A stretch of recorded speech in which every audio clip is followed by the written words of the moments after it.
Welcome everyone to the Frosty Canucks podcast. I'm your host Jason, along with Steve, who has many words to say Fuck Discord. Fuck all the people who work at Discord. Fuck Windows. Fuck Microsoft. I'm gonna...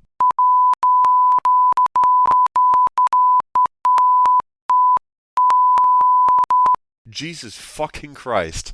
We just spent the last hour and 20 minutes trying to figure out why Discord would not work for me. It didn't work on my fucking phone. It didn't work on the desktop. But for some reason, it works in the browser. Hallelujah. I hate technology so much. Never upgrade your phone. This is why I'm so good at working in technology. It doesn't matter what I do, but like the things that should be the simplest will always fuck me over so bad. So I have to just know how technology works. I can't function as a regular human being. My phone never does what it's supposed to do. Fucking computer does stupid bullshit all the time. It's like I just have to do all sorts of dumb bullshit just as a matter of course. So just doing IT work is like something I just have to do anyway. I might as well get paid for it.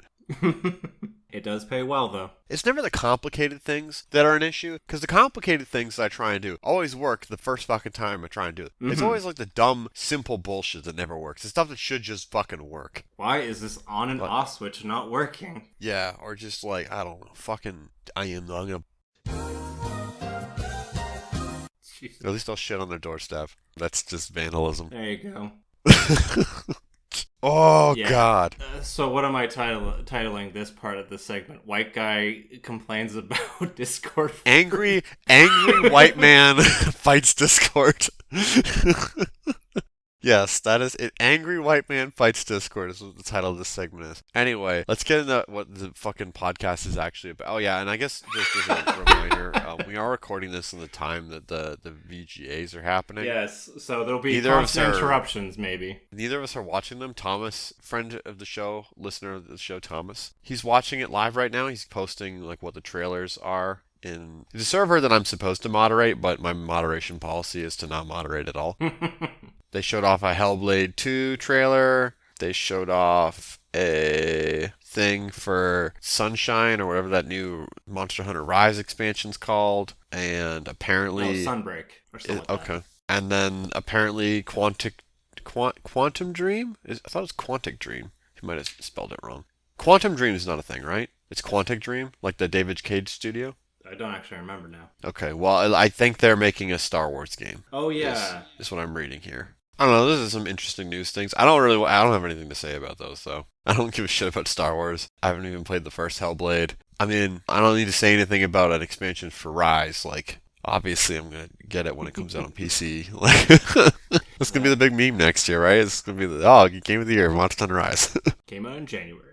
Doesn't matter. Yeah, well, I like to think I have some degree of consistency, so... Speaking of Monster Hunter Rise, the topic we had today was about video games that we're looking forward to, so that's an obvious one. Well, yes, in 2022, hopefully, fingers crossed. I'm saying fingers crossed because I don't want to limit it to just things that we know the release dates for, because things that we know the release dates for are very few games, so... Yeah, obviously I'm excited for Rise. I've been waiting like a whole ass year almost for this fucking game to come out. Like, I will not play it on the Switch. My hands are too big. I hate playing things on the Switch unless it's like really slow. So it's perfect for RPGs? Yeah.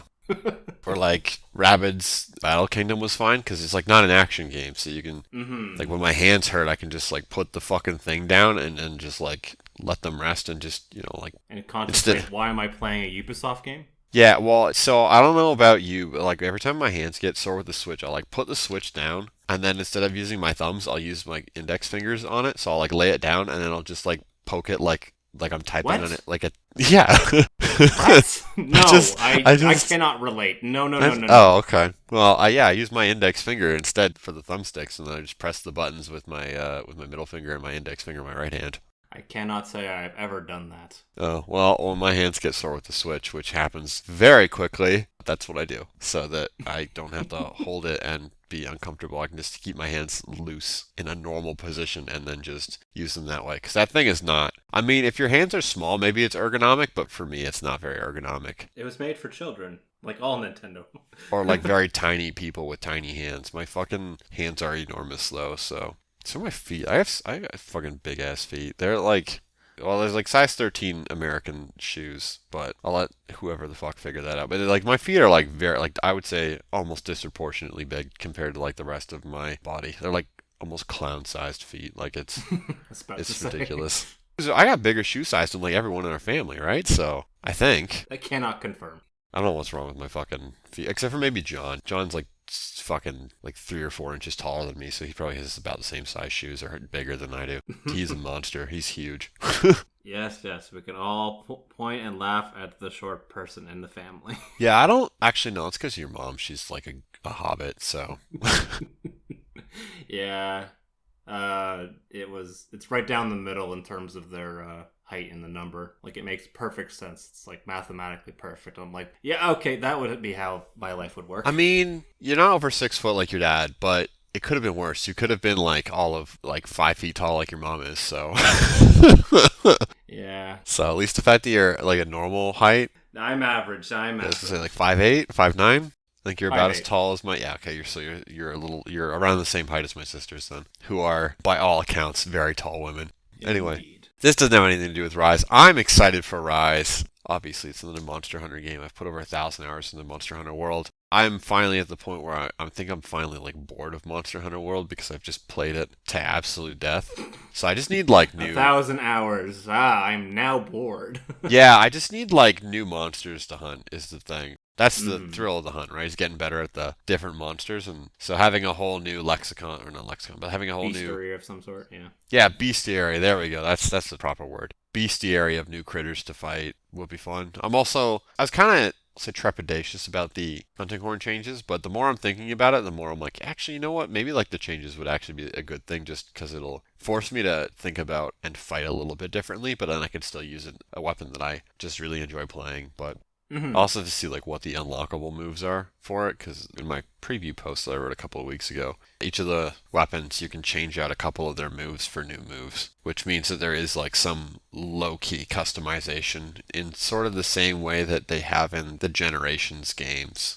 From what I've seen, the Generations games have styles that you can choose when you're playing a weapon, and those will radically change the weapon's moveset. So instead of having like a dedicated style that makes the moveset one way or another way, in this you just you have however many options, and you can choose to swap out different moves for certain things. I don't actually know how verbose this amount of customization is. I gotta imagine it's probably like 3 to 5 different properties of the weapon, and then you'll have like an A and a B option. So not anything super involved by any stretch of the imagination, but that gives you a little bit of customization, which doesn't presently exist in what I'm used to, like World. So I'm looking forward to it too, because this is the one that I'll actually be able to experience with other people, unlike World, which for the most part I played, by myself. So, as someone who spent equal amounts of time playing World with and without people, I don't think that makes or breaks the Monster Hunter experience, but I will say that it can be fun to have a couple people on mic and just be shooting the shit while you're hunting monsters. So I didn't mind doing that with my buddy Ian. He's like a huge fucking nerd. He would talk about like all like the lore and the entomology and all this fucking bullshit for the monsters that I don't give a fuck about. But it's interesting to listen to him talk about it as we're hunting this monster, and he'll like explain it really in depth, all of the details about how the Capcom conceived the monster and what animals they based its movesets off of. How it does whatever it does isn't super outside of the realm of possibilities. It's just like taking what already exists in nature and stretching it a little bit. Yeah, comically, yeah. Yeah, nothing in Monster Hunter is like super duper out there, despite it being a game where you fight magma dragons and fucking lightning birds and stuff. And all this other crazy shit. Lightning monkey. When I was playing with Charlie, it was just like Charlie getting his ass kicked the entire time. Me telling him he's a fucking scrub. But I say that, but like most of the time we were just like talking about like whatever the fuck. So it's kind of like when you just, you're hanging out with somebody you enjoy talking with, right? It was just sitting there talking about whatever the fuck we happen to be talking about. It's just that watching him just get wiped out all the time was fucking hilarious. But yeah, that's not something that's like unique to Monster Hunter. That's something that's just, when you're playing an online game with somebody you enjoy talking to, that's just what happens. I guess that's what I had first off. What about you? What's your first game that's not riding off of Monster Hunter? Let's see. Yeah, let's just say I'm interested to see what happens with Pokemon Legends Arceus. It's not one I'm 100% looking forward to because I don't really, for the most part, play Pokemon games at release, but I'm interested to see what it'll bring to the table. I know you shared the Voltorb a little earlier before our troubleshooting saga happened. Oh my god, every time I see anything from Legends of Arceus, I swear it makes me feel like I am doing drugs. Just can't believe that this is a thing that exists and it looks the way it does. It just makes me feel like I'm on drugs. Like this. I don't know, I didn't mind God. the Growlithe. Yeah, I mean, yeah, the Growlithe was fun, but there's like there's other things in the Growlithe trailer that were like disconcerting, I'll say. But yeah, this Voltorb one is like I saw this on YouTube. I thought it was a prank until I saw it was from the official Pokemon YouTube channel, which is what the official Pokemon YouTube channel is called. No, there's no way this is not real. And then I clicked on it and it was real. Oh boy, it was real. It's just Voltorb is okay, so I know people generally say that, like, they'll have preferences and they'll say that Generation X is the most crap design generation, but, like, Voltorb and Electrode, hands down, are two of the most crap Pokemon designs ever. Yeah, and they were given moves to self-destruct themselves. That's how much Nintendo or Game Freak really cared about them. Yeah, like, just people in the audience, can we shake on this? Like, Voltorb and Electrode, two of the worst Pokemon designs. But yeah, so it's just like it's like, oh yeah, we redesigned it. It's got a. It looks like wood. Yeah, it's just like it's made out of wood. It looks almost the same. In fact, I'd say it looks worse because it's very blocky and like very polygonal, and it just looks like it looks like a student made this. It looks like a student made for a art rendering project. Project. Or like a computer animation, like a high school student was doing like a render of something in like Alias or AutoCAD or something, and it's like this is what they came up with. That's supposed to be Voltorb. It's like it looks so shit. I just can't believe that this is real. And then during the trailer, it showed like the Voltorb attacking a tree, and all the berries fell out of the tree all at once. I'm like, oh god. And the tree also doesn't look that great. I'm like, oh fuck, people are gonna complain about the goddamn foliage again. I'm looking forward to the goddamn foliage discussions happening again, where people complain about the foliage in a game that has so much more problems than how the foliage looks. I'm just interested mostly about the discourse about it. Yeah, I think that'll be the most interesting thing to watch. I fully anticipate another complete and total meltdown from a bunch of adults complaining about how the children's game isn't good enough. How dare they change the formula too much? Yeah, that's going to be the other thing. I fully anticipate there's people who are going to complain that everything changed too much, but there's going to be people who don't complain that not enough changed, and it'll still be a best-selling game because Pokemon. So we've established that the people who buy Pokemon games have no sense of taste. You can't get angry at me. I'm one of you, kind of. I didn't buy the Lego remake things that they put out like a couple of weeks ago. Oh, you mean Brilliant Diamond? Yeah, that's it. I couldn't remember the fucking name of it. So just the Diamond and Pearl. Lego is the first time I've heard of that. I've heard they look like little Legos. They look like chibis, chunky. I think the word you're looking for. What? No, they're chunky little Legos. Yeah, chibi versions. No, I don't get that weeaboo shit out of here. They look like Legos. It's made in Japan, man. I don't give a fuck. It's gonna be weeby regardless. Anywho, Pokemon is like the most white bread thing out of Japan. Same with Mario. Like, you can't. Speaking of weeby shit from Japan, oh man, Guilty Gear Strive, baby. Oh yeah. This is a game that already exists, but it has an ongoing season pass, and like the season 1 season pass. God, that's a shithead sentence. It has 5 characters in it. Thus far, 3 of them have been released. Happy Chaos was the 3rd one. He was released, I want to say, a month or so ago-ish. Not quite. I want to say about 2 weeks ago. So by the time this goes out, it'll be almost a month. And he's a character that I have no interest in playing. And Jacko and Goldick were characters I have no interest in playing. But they showed off the teaser for the 4th character, and it's Big Titty Biken. Oh my god, I'm so excited. There's 2 very big reasons why I want to play Biken. God damn it. Jason, I would like for you to edit in a picture of what Biken looks like into the video so that people don't have to just Google that image of what she looks like. No, I want it on their search history. No, I'm vetoing that. You guys have to look it up, and it's on your search history. Don't go incognito. But actually, so Okay, fine. there is one thing that makes the idea of playing Baiken very interesting to me. So normally I play like hyper aggressive offensive characters with dog shit defense, and I make up for their dog shit defense by just being good at playing defense. So the characters I play will have really shitty defensive options, but I'm usually really, really good at defending myself against a lot of attacks and making a correct guess on how to get out of pressure strings. Baiken is a character who has a shitload of defensive skills. I don't really know if there's a name or an archetype for it, but there's not typically fighting game characters who are built around getting offensive momentum off of getting a correct read from defense. Mostly because most games wouldn't support that kind of an archetype, but with everybody being Unga Bunga in Guilty Gear, having a character who is specifically designed around countering or playing within that Unga Bunga framework as a defensive reactive, or it's not really reactive, but like a predictive defensive, like they get parries off of correctly timing their defensive maneuvers. It sounds really interesting. I genuinely want to try this character out just because it's like, well, hey, maybe I can actually put my ability to properly defend myself to some amount of use with this character. I don't necessarily know if I'll enjoy playing her because it's going to be very polarizing by virtue of being extremely different from what I'm used to in every fighting game I've played, but I don't know. This character seems so different that I'm genuinely interested in trying them out. Sounds like a good breath of fresh air for you, though. Yeah, well, Change it and up. the meme with Baiken is that if you like Baiken, you either play Baiken or you don't play the game.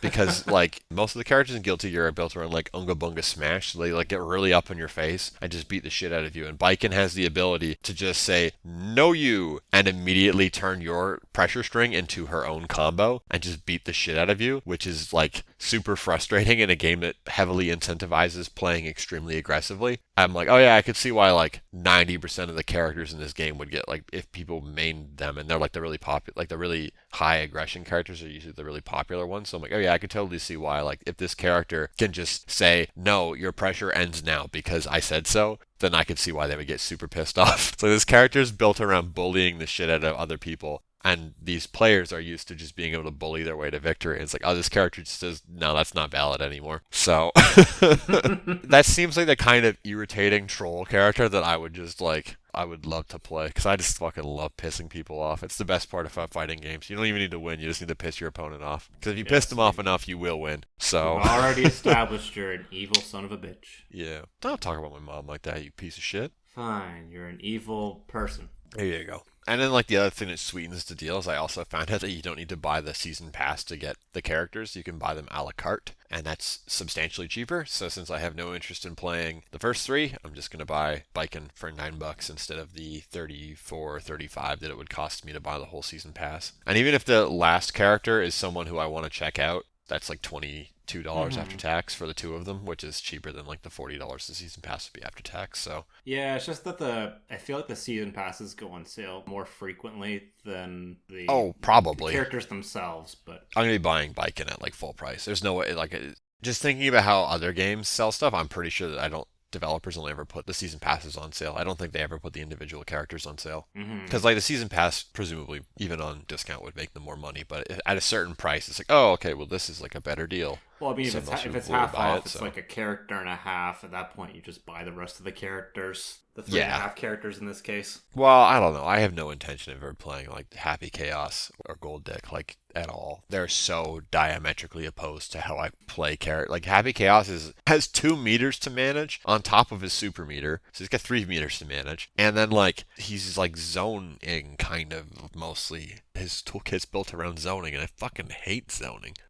But he doesn't even zone in a way that other zoners, because they actually have to, like, use their brains, and he just shoots you from anywhere. I don't like the way he's designed at all. And then Gold Dick, he's a big body character. You have to do like half circle motions to do most of his special moves. And he's the kind of character who spends like 90% of the round just getting his ass beat. But as soon as he hits you once, you are dead. He has like a super duper hard time getting his combos off, but Lord help you, if he hits you one time, he wins the round. Doesn't matter who you're playing. If he hits you once, he wins the round. Like a good Gold Lewis will keep you juggled in the air and will just pummel you to death. They'll just touch you to death your ass. But that's the trade-off, right? Where it's like, he has like the really slow but really powerful moves. So it's like, okay, so he doesn't get to attack often, but when he does, he's gonna hurt you. He's gonna really hurt you. The character is very interestingly designed. I as somebody who drops combos often, I can't. There's no way. I'd have to spend so long practicing the combos, and it's like get your one opportunity, you fuck it up. You're like, well, I'm just gonna die now. Like, I couldn't do it. It would drive me batshit crazy. That's more Guilty Gear in 2022, obviously. Hear about it in January or late January. I think late January is when or early February is when Biken's coming out. You get to hear the Big Booba update. I assume you have other stuff. I told you about this ahead of time, so. I'm looking a little bit forward to some chaos. That's the Dark Souls Final Fantasy thing. Yeah. I can't remember the name. People can get angry at me for calling it that. I got the wiki page open. It's Stranger of Paradise, Final Fantasy Origin. Now, dialogue aside, I did watch some of the demo, and it did look really good, and it is by Team Ninja, who did Neo, so... Okay, that's got Neo some... 2. That's got some actual credibility, then. Mm-hmm. And the gameplay looked like a lot of fun. It's just the voice acting. I will probably be laughing my ass off. I'm here if that's to kill chaos. Seos. So I am looking forward to that. That does seem like it'll be funny at least. Yeah, I don't know.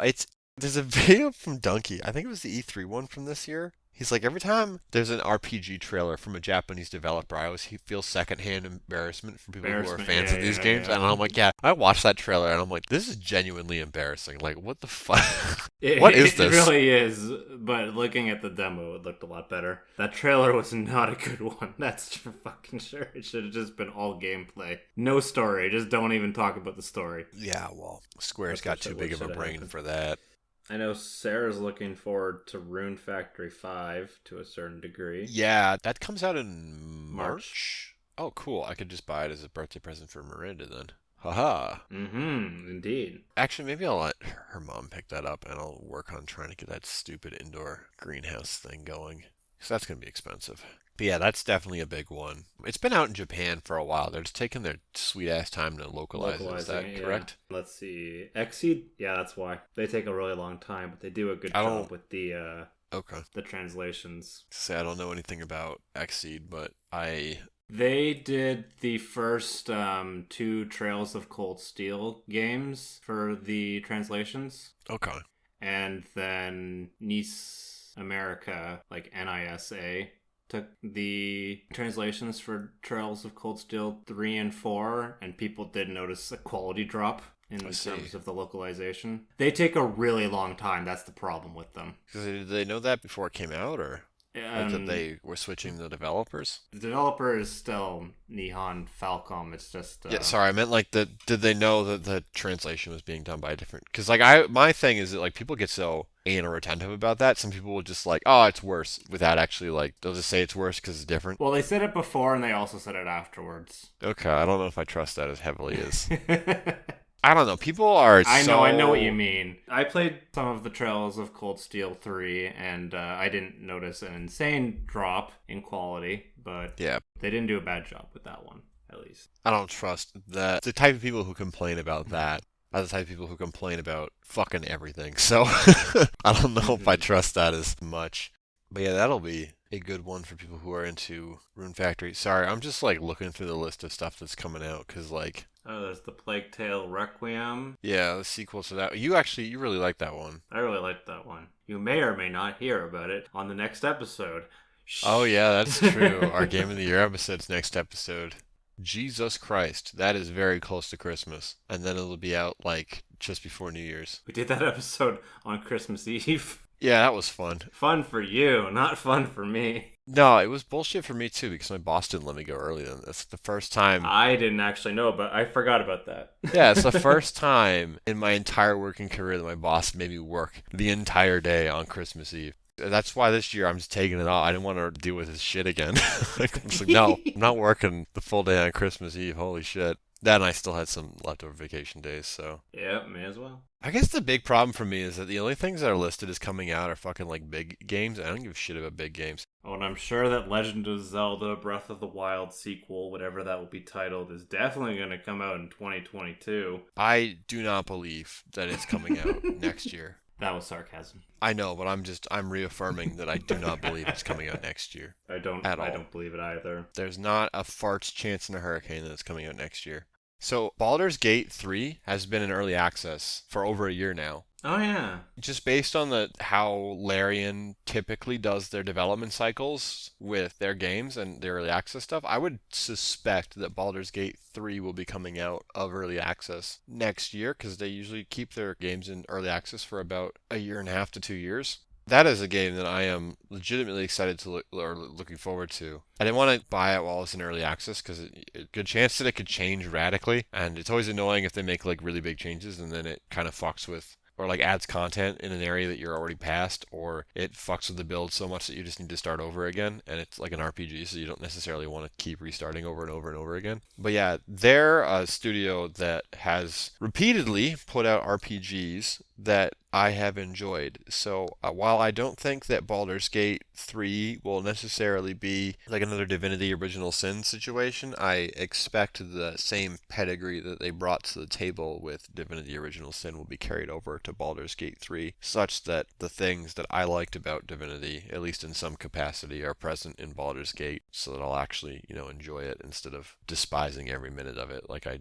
do with most RPGs. This would be nice if any number of these indie games on my wish list came out. Silk Song, it's a big meme. Every time Nintendo does anything, everyone gets up in arms whenever Silk Song doesn't show up. I feel like at this point, Team Cherry's just going to fucking stealth release that game. And that's all they need to do. Like, they just need to put it out, and then someone will be like, it's out. And then everyone will lose their will lose their collective shit. You don't think they're going to do that in the Nintendo Direct itself? Maybe, but, well, see, that's the thing. I'm pretty sure that Nintendo would be like, we want this to be at the thing, because they know it's going to be like a big ticket item. But I legitimately feel like they could just dump this game out, like, any day, and people would just, like, it would be all over Twitter within, like, 24 hours. I would agree with that. I know that Nintendo's been heavily promoting it. I hope that it's also like with Hades, where it was released on Nintendo, and well, I guess it was on PC before it was on Nintendo's platform. I doubt you'll have to worry about that. Yeah, it's just like it's gonna take a while for it to come to the other places, because no one cares about competing with PC, because no one views PC as competition.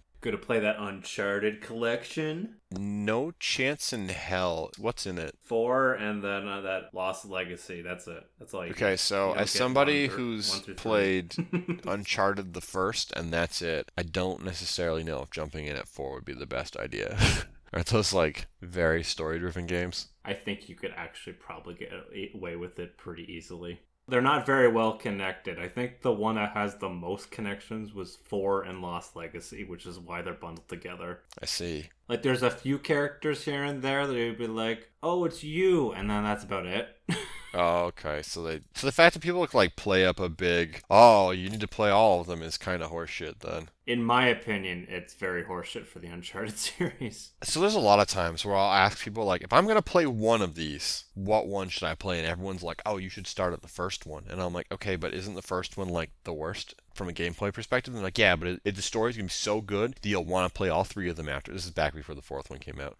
You'll want to play all 3 of them. I played the first one, and it's literally like one of the worst games I've ever played. It's horrendous. It's fucking awful. Sorry, Uncharted. The PS3 version? Yeah, sorry, Uncharted. Yeah, that version is absolutely bad. It's legitimately one of the most boring games I have ever played. It's a fucking piece of shit. It's not even that. It's the cover system doesn't fucking work properly. Yes, it's a cover shooter where you're like stuck to the cover, and when you come out of cover, you're not aiming at anything. Enemies constantly sneak up outside of your peripheral. Third-person cover-based shooting is just boring in general. It's just not exciting to hide behind cover and just get shot and then wait for your health to come back and then just resume shooting. It's just so shit. And there's times where like big explosion-y things happen, but this is back before everyone collectively decided that QTEs were fucking dog shit. So there's those all over the place. There's one moment where Naughty Dog shows that they still haven't learned the part about running at the camera, where you have to run away from the fucking zombies or whatever, and you're running into the camera. That's fucking stupid. Which is the only time in the game where you actually have to run and gun,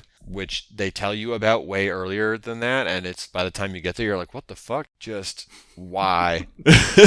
And the story's like not even that good. It's just, like Dickhead is on adventure and then he wants to find treasure and he ends up doing the right thing and saves the girl in the end. And then she's like, "Oh, I love you now." Until the start of the second one when she's like, "No, actually, I don't love you now. It's our relationship is more complex than that." And it's like, "Okay, That's true. I guess." But honestly, you can go into the second game and just be like, oh, this is my ex. That's all you need to know, really. I have no idea how Uncharted became like Sony's big tentpole fucking thing, right? Like that's always bewildered me. I have no idea how that became like their big. Cause like I guess Uncharted 2 is like really good, widely regarded as being much better. Oh, much, much better. They learned a lot from their previous mistakes, and it just looked a lot nicer, and everything was a bit more varied. Instead of it just being on one island, you were kind of bouncing around to different locations. Yeah. In my mind, it just doesn't make like I can't figure out how it even like a sequel even got greenlit for this game.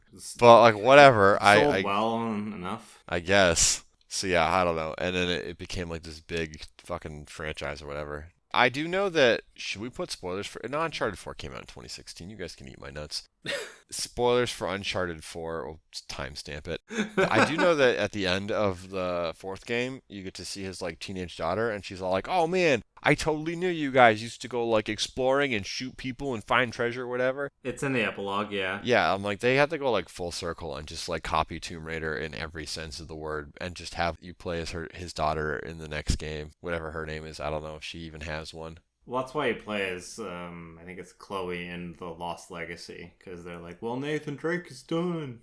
Yeah. Though, to be fair, I think that changing up the main characters across like several stories isn't necessarily a bad thing because it gives you different perspectives and then you can have like closure with a character instead of having a character be like, "Ah, yes, I'm done at the end of my trilogy." Only for the fourth game to be like, "Well, hold on, retcon, he is a brother." So I know that. I know that is a yes. So it's like, man, it would have made more sense if they had, instead of like, "Oh yeah, he had a brother all along," or whatever. Yeah, it would have made more sense if they just passed the torch after 3 onto some other character and just carried on with like, "Oh, here's another character you recognize from the game." No, Sony needed something familiar for the PS4. Yeah, otherwise the PS4 would have gotten fucking shit on. Well, I mean, it sold off the back of being not shit like the Xbox One was. The Xbox One had horrendous branding when it launched, but... Yes, the infamous, this is how you share used games. Which is hilarious to me because, like, Sony is only one step below Microsoft in terms, or at least was only one step below Microsoft in terms of being, like, complete dickheads with regard to most of their policies and the way their console operated in the last generation. Mm-hmm. But people were like, "Oh, it's so different." I'm like, no, it's really not. It's like, it's two sides of the same coin. It's really not that different. I guess one other thing I wanted to bring up before we get into the games we've been playing, the crypto stuff. So NFTs, Ubisoft, baby! Yeah, not nice fucking titties like what Biken has. So Ubisoft put out a thing saying that, or a video saying that they were going to get into like crypto. NFTs, and the platform was called Quartz. It was for Breakpoint, which I find hilarious. I don't even, is that the Tom Clancy thing? Yeah, it's the one that came out so buggy that all the critics were even just like, "Oh my god, what the fuck?" Wait, it came out? What the fuck? Yeah, Ghost Recon Breakpoint. Came out a long time ago. It was the buggy piece of shit. What the fuck? What year is it? What is happening? 2019 it came out, before COVID. What the fuck? And that's the one that they wanted to do NFTs in, because at that point, that game is already a shit haven, so may as well make it worse. I'm rattled. Well, it makes sense to just add to an existing property that you just don't give a shit about, so that it's an experiment. Yeah, I suppose that's true. Despite the videos on YouTube having their dislikes taken away, the video has a 95% dislike rating, which you can see with a browser extension that enables dislikes on YouTube. I got that. And it wasn't like a small amount. It wasn't just like, oh yeah, like, 19 people disliked it and one person liked it. No, like hundreds of thousands of people disliked this fucking video. Corporations are not safe from dislikes anymore. I'm happy about that. Yeah, well, but like even then, it's like it was so negatively received that Ubisoft has backpedaled on it. Well, potentially backpedaled on it. They've delisted the announcement video. So I don't know if that means that they're backpedaling or if that means that they're like trying to figure out how to finagle this so that people will be more accepting of it.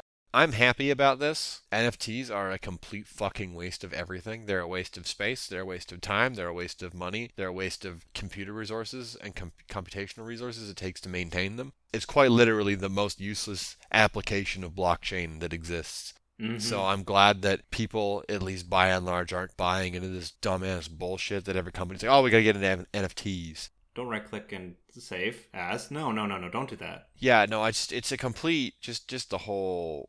I can't even understand why it would even be introduced in the first place, but just that whole system is just so fucking worthless. It's an image on the internet. That you It doesn't own, belong to air anybody. quotes. It's just, you put it on the internet. It doesn't belong to anyone anymore. If you want to put your signature on it so people can be like, hey, this guy's pretty cool. Or this guy or gal is pretty cool. And if they're dickheads, they're going to white it out. Yeah, like my background right now is, you can see the logo of the person who made it. It's very clearly displayed. But I'm like, this is a sick background though. This person deserves the credit. I'm not going to get rid of the fucking thing. Hell, I might even go see what their other, like the rest of their portfolio looks like if I need another background in like a couple months. So... Well, I guess that's the thing. I'm not trying to like steal fucking artwork, right? I'm using this as a background on my desktop. Yeah, you're not profiting off of it. That's the No, key difference. and it's even like with the artwork that I put out, right? Like I put it out and I'm like, oh yeah, someone could just steal this and claim that it's like it's theirs, which is, you know, it'd be like whatever. Fucking good luck trying to sell anything that I make. But yeah, the whole NFT market has become like just rife with grifters. Because there's no like transaction chain or log, people are like putting up images as NFTs and then they're just buying them under like false pretenses to drive up the price of them artificially and then convincing morons to buy them once they like, oh hey, I have like 50 items that all sold for like $5,000. Hey, you can definitely buy this one for $5,000 and it will retain its value because it's one of a kind thanks to NFT technology. Wouldn't you like this picture of a monkey smoking a cigar? Yeah. I would. So then the grifter gets $5,000. The moron is out $5,000. But the thing that's really going to fuck over the grifters, and something that I saw the revenue agency in the States was trying to implement, was that they have to report all of the transactions and all of the money. So that leads to one of two outcomes, which, you know, right now you can't actually show the logs, that's going to be a huge problem. But like if you do have access to that information, right, one of two things happens. One, you can see a giant forged trail of purchases and you can charge the person with jail time for fraud. And two, if you decide not to do that, you see a bunch of transactions where person X claims to have made like $500,000, even though they only made $5,000, and the IRS says, well, I'd like to tax you on $250,000 of that, or for $250,000 of that. And then this person who made $5,000 is like, because they don't have that amount, like they falsified the charges, right? So it's like, oh yeah, I didn't actually make like $500,000. I only made like $5,000. It's like, yeah, well, I'm gonna charge you like you made $500,000. I'm gonna charge you tax like you made $500,000. Thanks very much. Yeah, they basically have to go back to the honest, legitimate way of, well, I made this and you buy this. Yeah, which is how it should be. Well, that's how it was. Yeah, instead of fucking scamming people and basically performing large, like, or it's not large scale, it's small scale. Large scale would involve way more money moving hands, but it's basically small scale fraud. So all of these fucking dickheads should be thrown in jail, I think. But, you know. And we're live at the Game Awards. Yes, we've teleported all the way over there. Steve, give us an update. Big Titty Milk Mommy won the award for Best Voice Actress. Yes, from Resident Evil There was Village. a 15-second pause before Jason started talking again after I said that. I thought you had more to say. That's just why I said nothing. That's why I was like, I should say something. Well, no, so Not like, because I was shocked. oh, well, I'm disappointed then. Good. So far on our leaderboard for the Game Awards, we had almost all of the exact same predictions for stuff, so like a ton of us are just like tied on the same shit. But it was very funny. A trailer for a new Vermintide 2 DLC dropped, and Thomas was like, ooh, Vermintide 3 trailer? And Will, at the exact same time, sent me a thing like, Vermintide, oh my god, ah! And it was just like, oh, and then both of them were like, oh wait, it's just Vermintide 2 DLC, never mind. I'm trying to look up some of the announcements, so the video's playing. Best narrative was apparently Marvel's Guardians of the Galaxy. Did you see what it was up against? I missed what it was up against. Not a whole lot. Well, okay. I saw Psychonauts 2 and then it was announced. I was like, oh, okay. Yeah, but Psychonauts 2 can suck my ass. Not a single one of us went with. No, Keith with the Chad Marvel's Guardians of the Galaxy. I think that puts him into first place, actually. It does with 7 points. That was very funny that the same exact ass reaction from both of them, where it's just like, ooh, exciting, never mind. Because Vermintide came out in, like, I want to say 2017. I've been treating it the same way that, similar to games like Destiny, where it's just, we're just going to keep updating it with new expanded content that people are paying for. And then we'll just, like... Final Fantasy VII Remake Integrate, because that's a long name, is coming to PC, but on Epic Game Store, so you can skip that. Wait, but hold on. Does Integrate include the base game, or is it just... It includes the base game. Oh, okay. Back in 2018 or 2019, before it came out, somewhat interested in playing it, but like, holy fuck, my interest has petered out and completely disappeared in the years since then. Learning more about the game and seeing what it actually looks like, it looks like, I mean, people who enjoy it, good for you, but holy shit, that game just looks very uninteresting. Yeah, I don't know. I still don't have an Epic account either. I'm like the only person who plays games on PC who doesn't have a fucking Epic account, I swear to God. That's okay. You're not the only one, trust me, I'm sure. Tunic's coming out in March. Hey! That's a game that looks kind of cool. I've played a demo for it twice.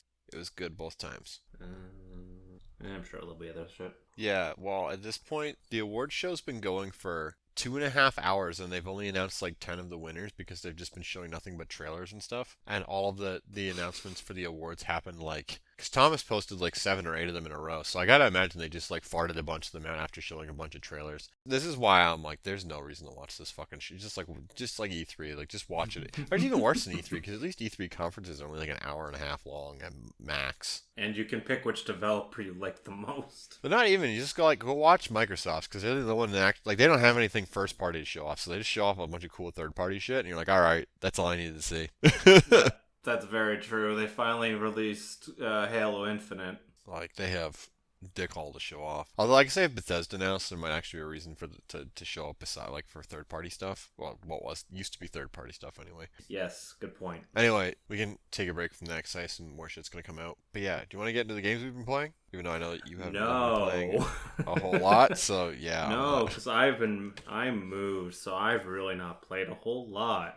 Well, I've played a lot more of the same. Just keeping the meme alive. Well, okay, just I'm gonna time box myself. So I'm looking at the thing now. So it's almost 60 minutes at the recording mark. I don't know if that's where we're gonna get the podcast. But it's fine. I made it to the Celestia floor for the Celestia challenge. So that's the top floor of the ranked tower for the first time. And when you get there, you don't just get to stay there, you have to win 5 of your next 6 matches. And I proceeded to get 2-0'd by somebody who was like level 600, and I'm like level 105. So I was like, wow, do these people even fucking sleep and shower?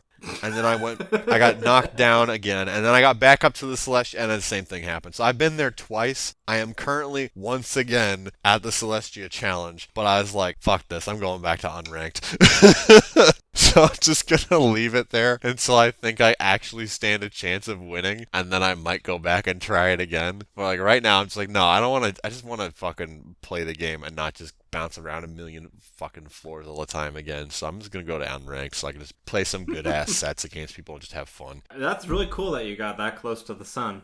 Yeah, and then the other thing is that like a bunch of my ranked matches have been complete dog shit. I don't know what it is, but like I'm running into like way the fuck more people who are playing out of like Mexico off of fucking like tin can routers, because it's like 200 plus milliseconds of delay, and then there's like 7 rollback frames, and they're just like teleporting all over the place. It's super framey. It's fucking awful. Like rollback netcode is great because it makes it so that I can play people across North America and people in Europe and some people in Asia. But holy shit, when you play people who come from countries that are not as well off as North America, the quality of your matches sometimes just goes into the fucking toilet and just gets flushed down into the sewers. And it's not, let me make it clear, it's not everyone, but holy shit, is it a lot of people who have like mucho buenos or some shit as their fucking poster, so it's not English, it's Spanish, and then it's like, oh yeah, the match is terrible. Why am I not surprised? Yeah, I don't know. I think I might... Are you going to start, like, jumping off of those matches? Like, oh no, I see. Yeah, well, I have been doing that, but it's just like, I might just stop playing in East Coast all the time. I've been playing in nothing but the East Coast server. I might just go to the fucking like West Coast server and see if I can get better matches there, or hop into the EU one, because I'm positive I can play it like East Coast, Europe. I can 100% play it with rollback. I can 100% be able to play people from Europe, and I would like rather play people from Europe at 150 milliseconds with like 2 rollback frames than fucking some asshole who's like in the boonies of Central America playing off of a toaster with fucking like 250 milliseconds and 7 rollback frames. Like, that's just unplayable garbage. So Strive's netcode is what I would say is like, it's good. Rollback's not magic, right? But like, it's not best in class rollback. In Them's Fighting Hurts, you could play people from like South America and it would be seamless, which is insane. Be like a 250 millisecond ping, but then the match would have like almost no rollbacks, which was crazy. Yeah, it is wild. That's for sure. Mike Z may be a terrible, terrible piece of shit human being, but good lord, does he know how to write netcode. Anyway, that's a little over 3.5 minutes, so that's where I'm going to stop with Guilty Gear Strive. Do you genuinely only have like one thing to talk about? I can add it into my own little thing. Okay. So I moved. So since then, I've had 3 letters asking for my house to be sold to people. So I have this letter here. This is what the housing market in Canada looks like, by the way. It is terrible. It is like fucking frightening. Like, it's a complete shit show. One was just so like, stop. You need to like sell me your house. Do it now. Cash offer. Cash, cash, cash. Yeah, they want to buy it from you. They want to buy it cheap and then sell it high. And then flip it for basically nothing and then sell it for a much higher price. The house flippers are all a bunch of, like, I'm not going to say all of them, but like enough of the house flippers out there right now are complete scumbags. They'll do like the absolute worst job on the house, make it look pretty, and then sell it to someone for a bunch of money. And then they'll move in and they'll realize. Cardboard. Yeah, exactly. Like the person who's next to Miranda moved in and she paid over $100,000 more than what Miranda paid for her place. And within like 3 weeks of moving in, her fucking sink just like, it just sunk. It just disappeared. Like they didn't repair. They didn't repair it, and it was like molded and shit. Yeah, it just sunk down. It went through the floor because the counter was all fucked. It had a bunch of rotting wood in it. They didn't replace any of it. Oh God! So the sink just sunk. At least the lady was able to go, like she did. She's like, you're either gonna pay for this or I'm gonna fucking sue you guys. I'm gonna take you to court. And they paid her for that. And I'm like, holy shit! Like, imagine how much other fucking dumb bullshit's in here. So she immediately got her brother in, who does like contract work, to like taking a look at the house. And he's like, and he was like, holy fuck, there's so many problems with this. And she's like, God damn it, I paid extra because I thought I was gonna get something I didn't have to renovate. And it's like, yeah, that's the house flippers who came by in this area were like complete fucking dickweeds. Because it wasn't just her house; it was like every house in that area. They've got like the biggest fucking like con job weasels in the area, and they flipped them for absurd prices without doing shit to the houses. Yeah, so I mean, I was kind of playing a game, the housing market game. That's how I'm gonna shoehorn this in. It's not a fun game. It was a 2-year struggle to find a fucking place. I think we just got lucky because the couple that lived here, they lived there. We bought a place, Sarah and I. It was the original owners too. So okay, we're not gonna get screwed over by any house flippers. There'll just be a lot of small little things that have accumulated over time. Yeah, so that's not so bad. Yeah, not so bad. We also paid the average around the area, or at least from what the other houses sold after we purchased. So yeah, the average we weren't screwed. We got lucky. COVID market. Yeah, but anyway. Yeah, I was gonna say that was the thing that we were being really cheeky and coy about a few weeks ago. We were like, "Oh, it's big secret" or whatever. Although I'm pretty sure that everyone probably figured it out, because I think you mentioned that you were moving last episode too. So yes. Okay, I guess I'll take over with like an actual I have the letter. Oh, there's more letters. Okay, never mind. Continue. Dear homeowner, my name is Dominique, and I am interested in purchasing properties in your neighborhood. To be clear, I am not the biggest private home buyer in the area. I purchase 5 to 6 houses a year in the blank region. Due to the small scale of my business, I can offer a much more attractive cash offer for your home due to not having dozens of employees that need to be paid. My business, air quotes. It's like the business of a guy who I used to work with who got fired, and now he runs a business where he farms cryptocurrency on his desktop computer. But he's a business owner. Jesus Christ. Just like Yeah. all the other private home buyers, I pay cash to your lawyer and will purchase your home as is condition. Because that's the thing that's happening in this area. You have to buy as is. You can't even just say, oh, I kind of want a home inspection. No, you just get laughed at now. Yeah, It's well, fucking wild. that's because we're at a point where it's Oh, it's a seller's market. I was 100%. trying to work out. I'm like, is it a buyer or a seller's market? No. My brain is like not computing. The buyers have no say. Yeah, the sellers have all the say. And he's like, I am a local, and I take pride in going above and beyond to help my community members in any way I can with the sale of their homes. Sure, buddy. Sure.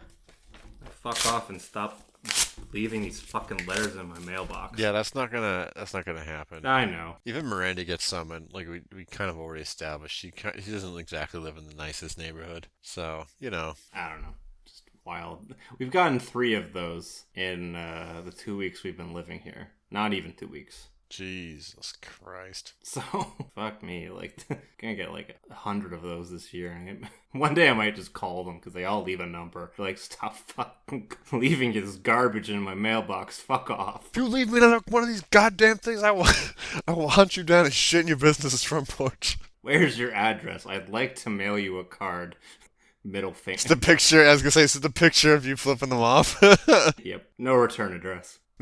Anyway. Do the real Chatamus thing. Go online, source a dick pic, and send it to them. Send them an unsolicited dick pic. Stop with just get some random internet pornography, send it to them. Oh Lord. Celebrity penises. Alright. So for actual video games, besides just another Mimi Guilty Gear Strive update. So, Disgaea 2, still playing that. I made very little story progress over the weekend, despite playing the game for like 10 or 15 hours. Item dungeon time then. Yeah. So in the first game, I never made use of the reincarnation feature, which is where you can take a character when they've accumulated a certain amount of mana, and you can just change them into another type of class. Oh, that was in the first game? Yeah, it's just more annoying, I think, in the first game. I don't know. I never really dealt with it in the first game, but in the second game, it was like... So, like, the big thing is that you start off with the bullshit version of most classes, and then as you use them and get them to certain level milestones, you'll unlock an improved version of them with higher base stats and better weapon proficiency. The idea is that you start off with the bullshit version of them, and you reincarnate them into the better version, and you keep doing that over and over and over again until you, like, get them to the better, like, whatever the best class is, or whatever you're willing to grind out. The only kind of blockade that you'll run into there, though, is that when you reincarnate them, they start back off at level 1. And even if they have equipment that's half decent, they still have, like, level 1 stats. So that's not exactly conducive for being at not level 1 point in the game. No. For sure. It's like, okay, well, what's an easy item dungeon I can run? You do that for a little bit, and suddenly you have a party that's leveled up again. And, oh, hey, I unlocked another reincarnation thing for everyone. Okay, well, we'll do it again. So, all of my... A vicious cycle. Yeah, well, like, all of my... Well, but I actually like the item dungeons, because you don't just heal between all of them, like, after every fight, like you do with the story. Mm-hmm. It's actually more in line with, like, doing... Kind of like a mystery dungeon from the mystery dungeon games. Mm-hmm. So I did that a couple of times, and in the process of leveling them up, I also leveled up a few items because I found some like really nice items in the item dungeon. So I was like, ooh, this is something I just can't buy because the senators are being dickheads and not letting me add these items to the store, and I can't I can't persuade them enough to fucking vote it in, and I can't fight them because I'm too weak. So I'm like, okay, whatever. So I leveled up some of those items that I got that were like, ooh, this is a particularly good item. I leveled that up. So yeah, I spent quite a bit of time in the item dungeons, which was fun, but obviously didn't make a whole lot of progress on the main story, but that's fine. Like I said last time, I'm not really enjoying the main story super duper much. Mm-hmm. We've gotten to a point where the conflict is starting to have some rising tension, but from what I saw... daddy issues are becoming... Well, like they finally ran into Rosalind's dad, and he's like, kill them all! So she's like, oh no! No, Dad, no! Is my dad an evil bastard? Well, he is the overlord of the universe or whatever the fuck, so it's like chapter 8, I think.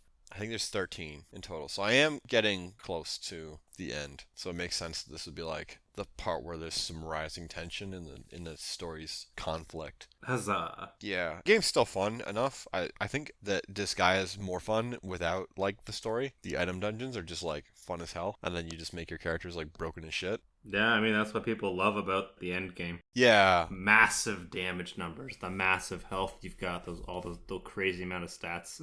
Level 9,900, or yeah, 9999, 4 nines. More insane in the future games where they're like, yeah, we just increased the digit count by like another 4. You're welcome. Yeah.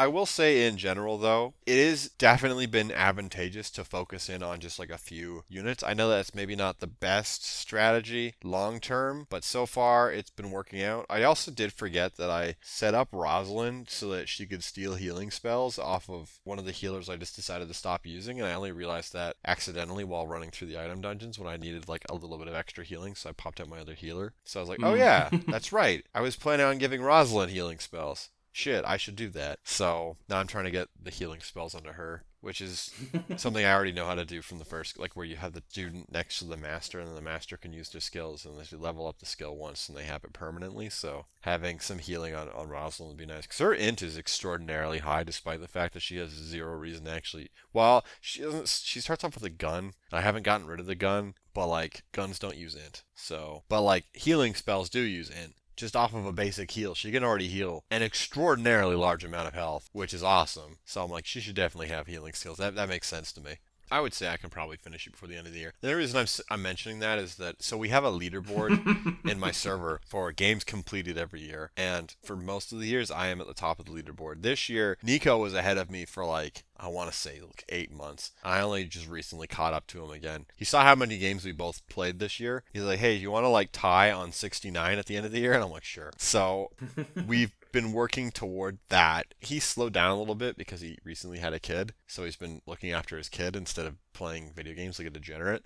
I am at 66, and Disgaea 2 and Dreamscaper and Deus Ex Mankind Divided were going to be the last 3 games. Why those 3 games? Because those are the last 3 games I have from the Steam sale in the summer, which means they're like the last games on my backlog. I haven't started Deus Ex yet, but I think I might be, because, well, I'm going to be talking about Dreamscaper in a bit, but I think you were playing Ys, right? Mm-hmm. Okay, let's talk about Ys then. Let's talk about the music. Music, always spot on. It complements what's happening in the story. They're well varied depending on the environments. I think most of the unique dungeons have their own track too, so you're not hearing the same music over and over again, which is nice.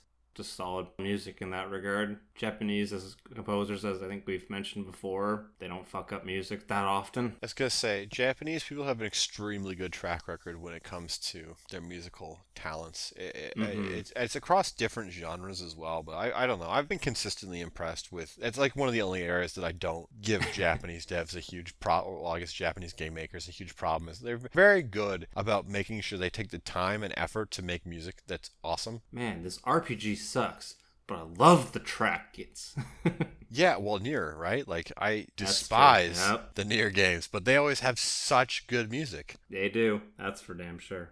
Let's see, what's the other thing I want to talk about? Oh, yeah. This game has a very weird history. It kind of goes back to what I was saying earlier about NISA's track record with localizations. This game got localized twice. Excuse me? Yes, you can look it up. This game got localized twice because the first edition of this was so horrendously translated that the president of Nisei America, I believe, had to apologize for how bad it was. Now, if I had to say what's a bad way of saying what a chasm is? What would you say? What's a bad translation of that? Bad translation of a chasm? So like you're describing a chasm? Yeah, you're describing a chasm. So you're describing a giant hole in the ground. Yeah. I mean, like that right there is already kind of a bad translation, but... Well, it's got a proper name, like something chasm. Am I naming the chasm, or am I trying to describe the chasm in like English? Sure, what would it be in English? The land that is ripped agape, instead of, like a fucking hole in the ground. No, translation was big hole. Oh, I was spot on with my like terrible translation at first. It's like, oh, it's like a big hole. Yeah, that's what it was. Even though like a chasm is like a giant fucking separation of the land where there's nothing there. It's a chasm. Oh my god, I can't believe the big hole is like. Why didn't you just tell me I was correct? I thought I was wrong because you didn't say I got it right. I wanted you to finalize your answer. Oh, well, fuck. I didn't know I was playing Price is Right or Who Wants to Be a Millionaire. Is that the question one? Probably. Final answer? I don't know. I don't watch. Oh, that's shows. The multiple choice one, yeah. Yeah, where you can call people and they always give you the wrong answers. You just look like a dickhead on television. Anyway, big hole. Yeah, big hole. This game got 2 localizations because it was so bad. So was it in like the pre-patching era? No, this I believe they patched both the PS Vita's version and the PS4 version because when it came to PC, it was already fixed up. And same with the Nintendo Switch version, which came out later. Only console players got to experience the terrible localization. Huh. I've watched some comparisons. They even redid voice lines, not just written dialogue. They redid. Wait, they actually recorded stuff. Re-recorded stuff, giving certain scenes like more emotion because some of the delivery was very flat. You know how some of the old games are like, wow, terrible localization. Or it's just most like, of the older stuff I played didn't actually have voice acting, but yeah, I kind of know what you mean. Like Sonic level bad or worse? Look out! Whoa, you're about to crash! Or no, that's not it. Hey, Tails, look out, you're about to crash. Whoa! That fucking shit. And his mouth is just like opened. It just opens a portal to the sun. Yeah, okay. I finally found it online. I should have kept this link. How the fuck do you turn English into English in your localization? What the hell is this, Nisa? Or what the hell is Nisa smoking? Crevice of Archenzoic era versus... It's the big hole one.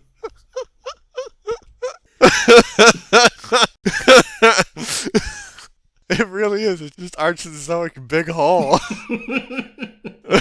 What a fucking shit name. Someone QA'd that and said, that's good enough. Holy fuck. Oh my god. Now I've only been able to unearth some gems of this because obviously with it being retranslated, you're no longer going to experience that, but that's one of the best gems. Holy shit, that's good. My cat thought I was dying. She's come over to investigate me. Holy fuck. But I will say in my playthrough, I never thought once about the dialogue. It was only after researching it and like thinking about it, like, wasn't this the game that had the terrible dialogue? I didn't notice any of that. Yeah, well, so it's all good now, which is great. They got rid of that shit. Yeah, they buried it under patches, which I appreciate. But yeah, I can't imagine how much that cost to do. Not only just having to translate just the text portion, but having to re-record all the lines. That was how they showed they were actually legitimately sorry. Like, yeah. We fucked up so bad, we're going to do it right. We're going to make all of the things less poopy butthole. Yeah, I was reading the past reviews, and it's like, oh, this game's great, the combat's great, everything about it. Man, that dialogue, though, Jesus Christ, what the fuck? A lot of the critic reviews commented on the dialogue just being what the fuck levels. I could see that. The fucking big hole. Holy shit. This is merely a taste. Other than that, I think I really had anything else to significantly add. Just it's a solid game. So you're still having fun with it, obviously. Well, I finished it. Oh, I finished the Nightmare playthrough. It's a bit broken because only near the end was it actually significantly difficult. It even says it's for New Game Plus or recommended, but until the end, it wasn't slapping me around. I was slapping the bosses around. I mean, if you did a vanilla playthrough at Nightmare, that would be something. You'd have to know 100% how the hell to handle fighting those monsters. I guess speaking about the bosses, they're all very well designed and varied in how, like, your general approach. Like, they're always in some sort of arena where, like, oh, this boss is, like, aquatic, so it's going to go underwater for this little bit, and then shoot water projectiles, and then it'll come out, and then you have to slap it around. But then there's others that are... There's like one that almost reminded me of the Legend of Zelda Wind Waker. You know, like the tower one? Tower of the Gods? Yeah, the Tower of the Gods. You had to fight something in the wall. It had like the hands almost come out as well. It was really weird. I guess the last thing I could say was... because you have 3 characters on the field at any given time, the 2 can get hurt, but the most important part is that even if their HP were to go down significantly, they'll never die. They'll always have at least 1 HP left, so you can at least switch to them, though you would probably die right afterwards. But the thing I'm trying to say is at least like, oh no, my party's all wiped out and I'm the only one left. You're not going to experience that, which is kind of nice. Classic JRPG bullshit right there. They got rid of it because it was bullshit. It was. Very bullshit. Ichiban, his whole party is available, but he died. Well, I guess they can't revive him with the 10 revival items I have in my pockets. Nope. Too incompetent. They're like, Ichiban wasn't that good of a friend. Our illustrious leader has left us. Whatever will we do? Nama just fucking starts crying. Wait, God, don't I have the ability to like breathe in toxic fumes to him and wake him up? Real talk, because Maz said we weren't allowed to talk about Yakuza Like a Dragon at all during our Game of the Year episode, so I'm going to bring it up now. Nama was such a piece of shit. Like, he's so fucking awful as like a party member, because he's just so underleveled all the time. Hey guys, I came back all leveled up, and you're like, what the fuck, man? No, you aren't. All you learned was a flame spell, and you changed your role back to the homeless person, which I had already had you as like a breaker or something like that. What the fuck, man? Yeah. But no, real talk, we're not... Yakuza Like a Dragon is not running. Like, not at all. Fuck that game. I assumed that. I mean, like, I like the story, but holy shit, the gameplay in that game is so bad. Aren't you so happy that they're doing Yakuza 8? No, I will not be playing that. Fucking no. No. You cannot pay me money to play that game. I will be doing quite a bit of research before. Are you going to skip it if it's another turn-based game? I don't know if there's significant improvements and they acknowledge that a lot of the things that they didn't work. Then maybe? I'm going to be the voice of reason right now. They put out 7 games recycling the same assets for the town over the course of like a decade. Do you really think this is a team that is known for actually putting like a lot of work into stuff? I'm pretty sure they're just going to be like, yeah, fuck it. This worked last time. We're going to do it again. You're probably right. I hate being right about stuff like that because it's just like, oh god, being such a fucking pessimistic piece of shit. I shouldn't be right about things like that all the time. Like, holy fuck. I guess the other thing I've been playing. So I'm at the end of this, I'm going to ask you a very important question, Jason. So I require that you pay attention to this with all of your eyeballs and all 12 of your brain cells. Excuse me? I only have 2, man. You have 6 times as many brain cells as I do. That's a good. Okay. That you have. I have 2. One is named Unga and the other one's named Bunga. So I've been playing Dreamscaper. It's an indie roguelike action game. If you looked at it, you would go, oh, hey, this is like Hades. You know, you wouldn't necessarily be wrong for looking at it and going, oh, yeah, this looks like Hades. Hold on, I'm looking. Like a little bit different, but like same kind of style of game. It looks like Hades. Kinda. Yeah, kinda, right? Like, I picked it up because, it had reasonably good Metacritic scores, and I saw it, and some people were like really hyped. Some people who were really into Hades were really hyping it up around when it came out of early access. Overwhelmingly positive. Yeah, I'm just now getting around to it. I bought it like around whenever it came out, which I think was back in like July or August. I have seen a number of people compare it to Hades favorably. Can I interrupt you? The first 3 reviews all say Hades in them on Steam. Yeah, Hades, exactly, right? But for people who need therapy. Dreamscapers is a ton of fun. Do you like Hades? Play this next. You read that third one? There it is. As everyone has said, Hades is a roguelike to beat. Having played both games, I actually enjoy this one more. Yeah, so I don't know what fuck those people are smoking. I genuinely don't know what the fuck those people are smoking, because I hate this game. It's kind of shit. There's like a number of things that I don't like about it, and I guess I'll spend the next probably 20 minutes complaining about it. Huzzah! So the first thing is like the combat, which you spend a very large amount of your time doing. It's very slow and very stilted. The term juice usually refers to like when a game has the right stuff. It's just like you're playing an action game and it's very satisfying. It has like really good sound design, the perfect level of screen shake, great animations, like everything feels just perfect to the point where you're just playing it and it just feels so good to play. Like there's always a difference between a game where you're like, oh man, everything in here is like kind of stilted and awkward, versus a game where you play it and you're like, oh yeah, like everything in this game, it works really well and it just feels good to play this game. Like Nintendo, smooth as butter. It's not even just like a smooth as butter thing, because you could have like a really chunky game, it can still have juice, right? Like Nintendo are like the fucking masters of this. Mario is a game that gets by entirely on the back of the fact that Mario is always really fun to play as. And if he didn't feel good to play as, those games would not work on any level. But the fact is that he is extremely fun to play as because they just mastered making him so nimble and it just feels so good to play as him. He's like, he has the right amount of weight. He can do all these like different crazy moves. It just always feels really satisfying whenever you do anything with Mario. But then like Monster Hunter, that's a very different paced game, a very different type of game. The way the monsters move, the way the weapons attack, the sound design, the like brief pause whenever you actually like land a hit on stuff, that all helps to make that game really satisfying. Or like Doom, everything in 2 recent Doom games is very satisfying as far as the shooting goes. God of War, another game with very satisfying combat. I haven't played Dark Souls yet, but I assume if it's anything like Sekiro had really, really satisfying combat as well. And I'm just, it's not just AAA games out here. Indie games do it too. Hades, it was really satisfying to play. Enter the Gungeon. There we go. There's another game that's like genuinely really satisfying to play. It's not like a one-size-fits-all solution, but like generally speaking, you can tell when a game just feels fun to play, as far as like an action game anyway, versus like when it's not. And this game falls very firmly into the it's not.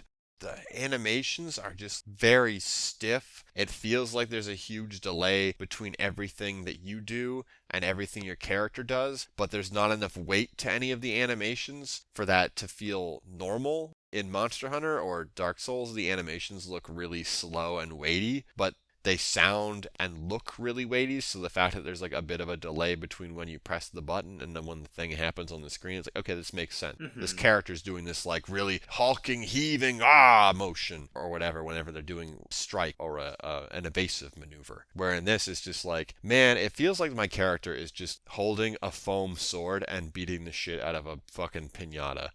But it's really like unresponsive feeling. The animation itself is generally, I would say, too stiff. The sound design isn't really there a lot of the time. There's some times where you hear it and you're like, ooh, that was like a chunky hit. But a lot of times it feels like the sound design is like just a little off, so it doesn't necessarily deliver on the way it should. There's not really any screen shake or anything there. I think that part of the it did recommend playing the game with a controller, and I am playing on mouse and keyboard. I almost feel like a lot of games that I tend to find these, like Borderlands has that problem as well. When you don't play it on a controller, because they make excessive use of the controller's rumble feature to make up for the fact that they just don't know how to animate the guns to look like not shit, at least until the Borderlands 3, where the guns actually looked half decent when you were using them and they actually sounded half decent when you were using them. Maybe they're overusing rumble to make up for the fact that they're not using any of these like the visual or sound design tricks that typically go along with making a character just feel fun to play as. That's kind of my first problem, and I could like kind of look past that, because like, like Boyfriend Dungeon's another game I played earlier this year, and I played through the entirety of that, even though the combat in that game it's kind of shit, right? It's like not very good. It's stiff. It's weightless. It's just not very satisfying to engage with. But there's like a few other things with the combat related stuff that really just grinds my fucking gears. When you're attacking with melee, every weapon has like a combo that it can do. It's like, I think most weapons are like a 3-hit combo. And on the second and third hit, your character will flash white, and if you press the button to attack within a certain time window, then you'll do a perfect strike, and they'll do additional damage, and it will also play like a sound cue to indicate that you've actually landed the perfect timing or perfect strike, or whatever it's called. The timing for this is different for every single weapon, and it's a roguelike, where you can get multiple weapons in a run. That is the stupidest thing I have ever seen. In a game where you're constantly dumping new shit onto the player, typically you try and make as many things similar as possible so that when the player finds a new weapon to attack with, they don't have to spend a lot of time figuring out how this weapon functions, they can just immediately go, oh yeah, I know how to use this already. So like Halo, all of the guns have exactly the same controls. They just have different firing ranges and different targets that they're particularly good at or particularly shit at fighting. Enter the Gungeon, all of the guns have exactly the same controls, and like all of the UI elements are the same while using different weapons, so that when you pick up a new weapon, you immediately know like how much ammo it has. It's very apparent like what properties the weapon has after you fire like one shot with it. Like most character action games that feature multiple characters will have the majority of the characters' movesets be similarly mapped or like very similar. It's like, okay, dodge will be on the same thing, like light attack will be on the same thing, heavy attack will be on the same thing. And while there might be specific nuanced differences between them, they're not going to change them to the point where it's like, oh yeah, you're like learning all sorts of new crazy shit. I think the only type of game that typically has very wide differences between characters will be like fighting games. But the expectation there is that you're going to spend a lot of time learning a character before you play them. You're not going to be trying to flip-flop between like 5 characters in a single match. And that's kind of what it feels like here, where it's like, oh, I picked up a new weapon and the timing is completely different. Yay. Trying to time these perfect strikes for the bonus damage is so fucking impractical that I've just about given up on it entirely, because it's like completely different. So you'll go from like having one weapon where it's like really slow to one weapon where it's like super duper fast, and you're like, oh my god, the timing for this is so different. I can't even like, why is this even a thing? I feel like the same thing also applies to the game's parrying system with the shields, but I'm not 100% sure on that. If there is a difference between the shields, it's very, very minute. The starting shield you start off with is like 1 speed, and I think some shields are a little bit faster, and some like have their window for parrying is a little bit earlier, and I think some are a little bit later. So, but I'm not 100% sure on that. The different stats on the weapons might have been why that felt that way, because I think it might have just been a case of like one of the weapons I got had additional parry time window extension or something on it, which is why I could hit it later and have it work. So that might just be what kind of threw me off. But I feel like there's far too much complexity in what they're showing you in a game that's going to just, like, it's a roguelike, right? And it's an action-y style roguelike, so it's going to beat the tar out of you as soon as you make a mistake. And it's like, yes, you're always changing up way too many variables on the regular in a game that is this punishing. Okay, if you're going to have a game that's supposed to be super punishing, then it should be like, okay, you have one weapon. This is the weapon you're going to play the entire run with. It's not going to change super radically throughout the run, so that you kind of know what you're dealing with the entire time. You know, like what Hades does. So you just really can't get your bearings. That's the main problem. And it's like, you know, you could say, okay, well, just like stick with whatever your starting weapon is in a run. That would be great, except there is rarity tiers on all of the loot. And 1 out of 1 time when you find another weapon, it is going to be better than your starting weapon. Because it'll be a higher rarity tier. And you're going to find more than one weapon. And unless you're super duper lucky, it's not going to be it's not going to be the same weapon you already have. You are probably going to be switching your weapon throughout the run.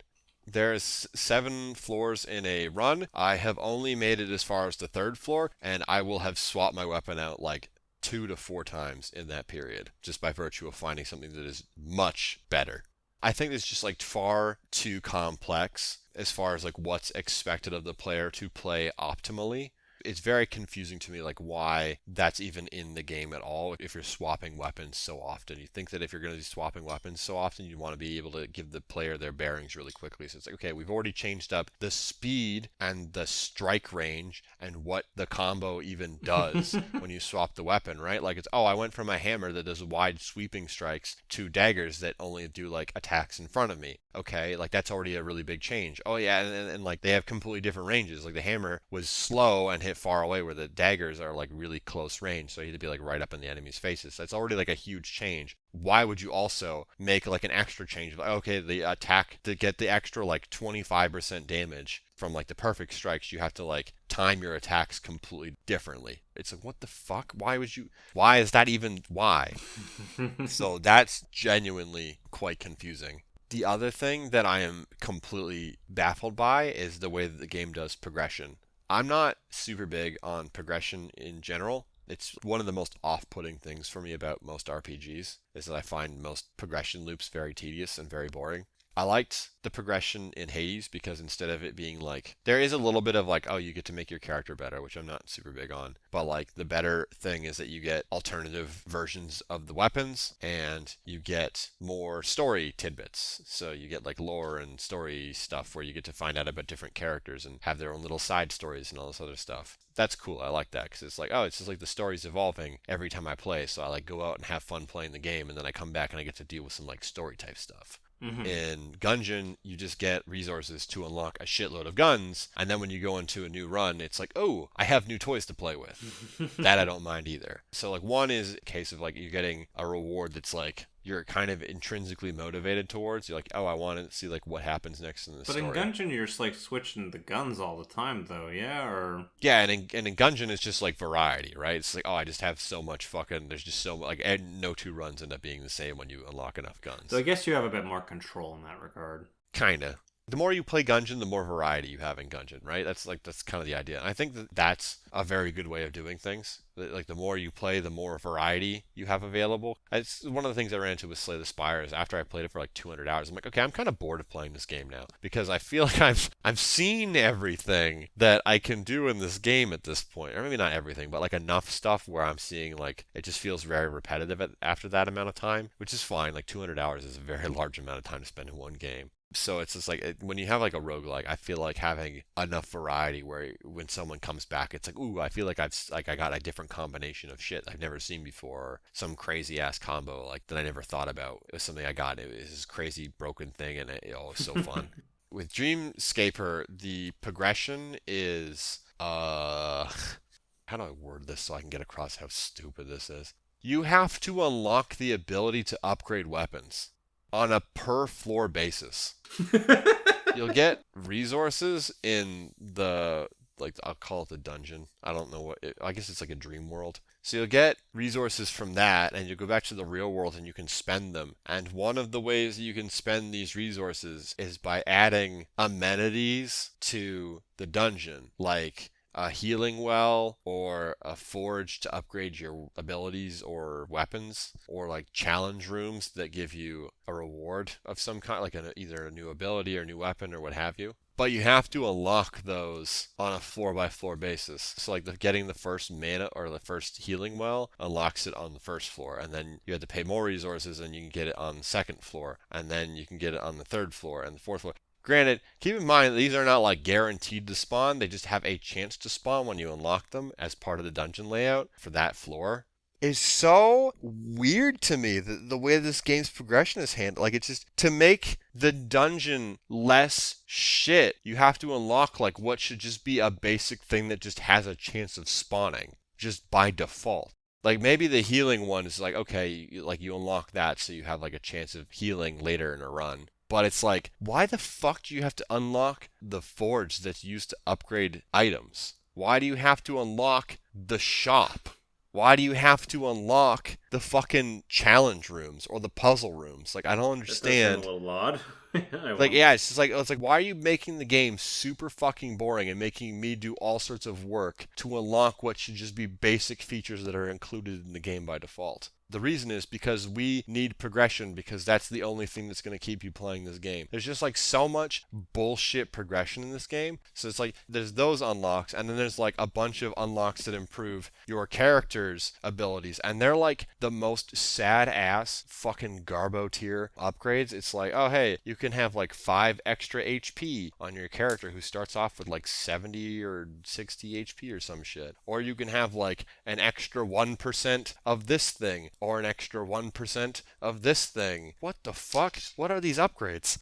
And then there's like the obvious thing that, you know, like I said before, you can unlock new abilities and new weapons, which is the only unlock in this that I don't think is completely unacceptable. It ends up being a case of like where you go in and you're like, okay, after playing the game for 8 hours, I have like the first floor and the second floor mostly teched out with like the ability to spawn a forge or a healing well, or like the different challenge rooms that make the fucking floor like less boring to go through. But then as soon as I hit the third floor, it's like, oh, we're back to Boringville now because I haven't collected enough resources. It's not even just the same each time, right? It's like it gets more expensive each floor you add it to, and I'm like, this is such confusingly, this is so, I cannot get my brain. It's just obnoxious progression. It's like the kind of progression that it's just so. I'm struggling to even articulate it because it's just like the most mundane, boring ass. It's progression for progression's sake. It's like the most Ubisoft ass thing I've ever seen in not an Ubisoft game. There it is. This is like the most Ubisoft thing I've seen, but it's not being done by Ubisoft. It's just like, oh, we just have progression for the sake of having progression. What the fuck? I don't want to just completely rip on this because it was made by like a 3-team person of ex. Actually, I think they might be ex-Ubisoft developers. Hold on. Well, I mean, it's your history, so it's something you want to be proud of. I Though I know for you, I don't have that relationship to any places I've worked at. No. Yeah. 3 veterans, game developers seek. Ooh, they didn't actually include where they were, what they previously worked on. That's usually a thing that people include when they're on Kickstarter. They're like, oh, I used to work at big company. Oh. I used to work at Rare. Now we're making blah blah blah. Yeah, or like Ubisoft or EA or whatever. They're like, I don't want to work for the man anymore. And then they put out a game that's entirely unremarkable. And you're like, oh man, it looks like working for the man was the best shit you actually put out. And then they get a publisher that's just a different one. You're like, wait a minute. Trying to see if they do name drop it anywhere on there. You're going to start looking up their LinkedIn profiles. No, that's more than I need to do. If they don't include it on this page, I'm not going to bother. That's 2K because of the game he name dropped. Zynga. Oh boy. You're from Epic and Crystal Dynamics. Interesting variety. Anyway, I don't want to like shit on this game the entire time because it's made by 3 people who. Like, that's the thing. Like, there's so many other things about this game. Like, the combat's dog shit. Well, not dog shit. It's just a little bit off. Like, if there was just a little something to it, if it just had, like, the right amount of weightiness, the fact that it's a little bit sluggish wouldn't be that bad. It just feels like a little bit off. And the progression, I think, is just, like, a complete fucking wash. Like, I don't understand why you basically have to unlock everything in this game, which I think is stupid as hell. It's like real life. Yeah, pretty much. That's not what you want in a video game, though. That's the problem. But the game looks gorgeous. It is very good looking. I like the way that the game looks a lot. The different environments are really well done. The characters don't have faces, but I think they've done them like little wooden dolls, kind of. They look very nice.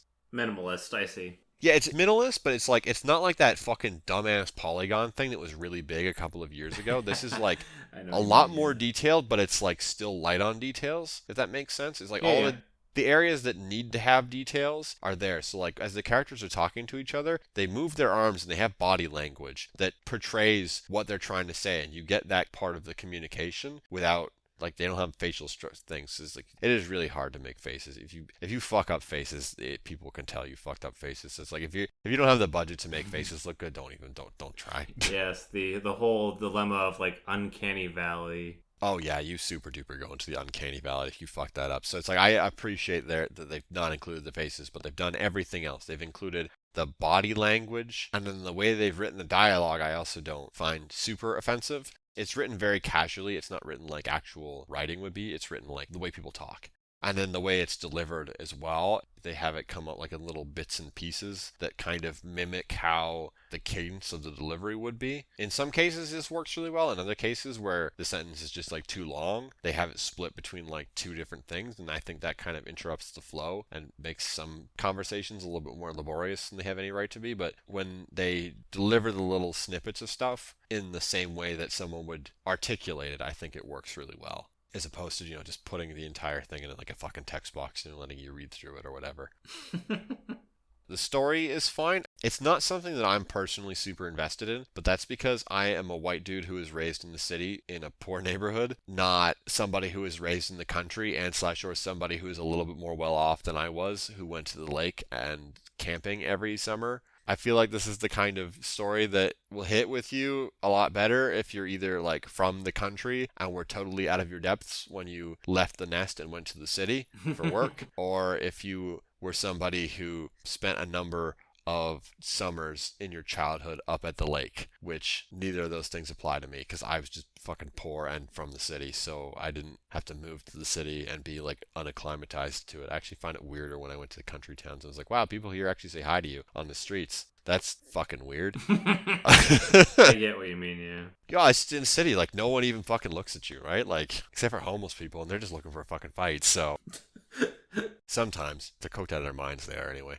So on that basis, the story's not super relatable to me. So like, I don't have any attachment to the story, and I'm really perturbed by the progression and the combat. So I was thinking, like, I've played like 8 hours of this game so far, and I'm like, I think I've given this game an honest shake. I don't think I want to play it anymore. Based on everything I've said to you over the last probably 20 minutes, Jason, I should stop playing this fucking game, right? No, you should keep going. Butcher yourself. What? I mean, shit. I meant to not say that. Yeah, no. As you've stated, don't play it because you're not having fun, and I don't want to hear about it again. Yeah, no, it's just, you can tell that, like, some passion and some, like, there's some sparks of good stuff For here. you, it's just not mixing together well. No, the absolutely obscene progression is very no bueno for me. And then the combat's just like I said, it's just like a little off from what it should be. And it, like, for a game where you spend easily more than half of your time in combat, it's like, okay, this should be better. Oh yeah, I guess there's one other thing that was kind of like testicles. Typically in roguelikes, there's some kind of factor that's included when you have the ability to explore an entire open area that will keep you from letting the game get boring. In Hades or Slay the Spire, you always move forward. You can't move backwards, so the game's always pushing you to the next thing, which prevents unnecessary downtime. But in games like backtracking, yeah. just there's not like huge dull periods, except following a boss fight, because those are like really high intensity. So like they're supposed to be like, oh, big intensity, and it's like, okay, cool off before you start the next area, which makes sense. But when it comes to like Crypt of the Necrodancer or Isaac or this, you have the ability to explore a full dungeon floor before moving on to the next floor. Now, typically, I find that if the developer does not save you from yourself, you will always make that really boring. What I mean by that is that it's usually advantageous to try and collect everything, but collecting everything is really boring, because it means that you're going to be replaying the easy floors over and over again. But it's like you don't want to not do that, because you'll put yourself behind with resources. So in some games, I think that they do a really good job of presenting or making it so that it's more exciting for you, or they help to try and save you from yourself. So like in Gungeon, the game is so oppressive that it's usually better if you're like, okay, if you find the boss door, should I risk losing health trying to find more shit, or should I just go to the boss, beat the boss, and move on? You're making a decision about whether it's more risky to keep exploring and potentially lose more health, or if it's just better for you, okay, am I in a position where I can fight the boss? Should I just go do the boss now? Because the resources might help you, but they might not help you, and you might spend some of the resources you have trying to get more shit, and you might not actually get anything good in return. So like there's a gamble there where you're like, okay, do I keep exploring, which is more dangerous, or do I try and move on to the next floor as quickly as possible? There's a decision there that makes it so like it's a little bit more exciting, it's a little more tense, right? You have an incentive to move on, but you may want to stay behind and farm extra resources. Typically, when I was playing, I found that when I got to like the third floor, I was usually trying to find the boss room as quickly as possible to move the fuck on to the next floor. Because it's like, no, the resources are probably not worth it. If I happen to find stuff along the way, sure, cool. But like going out of my way for the resources was definitely not worth it by that point.